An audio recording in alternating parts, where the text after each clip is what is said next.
क्या आपके साथ भी ऐसा हुआ है जैसे इस लड़की के साथ हुआ?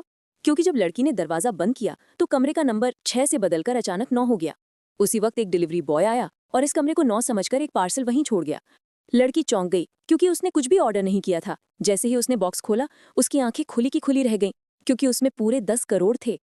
लड़की की सांसें तेज हो गईं। वो हैरान तो थी, लेकिन ज्यादा देर हुआ भी नहीं कि दरवाजे पर 2 खतरनाक आदमी आए और पूछा, क्या यहाँ कोई पार्सल आया है? नताशा ने डरते हुए कहा, नहीं, जिससे वो दोनों चले गए। लड़की ने सोचा शायद अब खतरा टल गया है। उसने तुरंत पैसे प्लास्टिक की थैली में डाले और अलमारी के ऊपर फेंक दिए।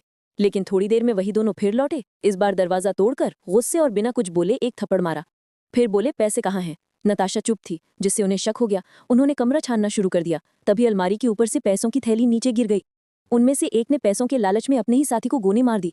अब उसका इरादा नताशा को भी मारने का था, ताकि सारा पैसा उसी का हो जाए। लेकिन नताशा ने पास पड़ी चाकू उठाई और सीधा उसके पेट में घुसेड़ दी। अब नताशा भागना चाहती थी, लेकिन उसे याद आया कमरे में 2 लाशें हैं। वो फौरन दरवाजे की तरफ दौड़ी और देखा कि कमरे का नंबर फिर से 6 से 9 में बदल गया था। अब उसे समझ आया कि ये सब नंबर बदलने की वजह से हुआ। उसने नंबर प्लेट फिर से ठीक की और अंदर गई। सबसे पहले चाकू धोया, खून साफ किया, एक लाश को अलमारी में और दूसरी को लोहे की पेटी में बंद किया। फिर उसने पैसे गिने और करोड़ों रुपए टॉयलेट के टैंक में छुपा दिए। देश छोड़ने के लिए पासपोर्ट की जरूरत थी, तो एक एजेंट को कॉल किया, लेकिन जिसे वो एक आम एजेंट समझ रही थी,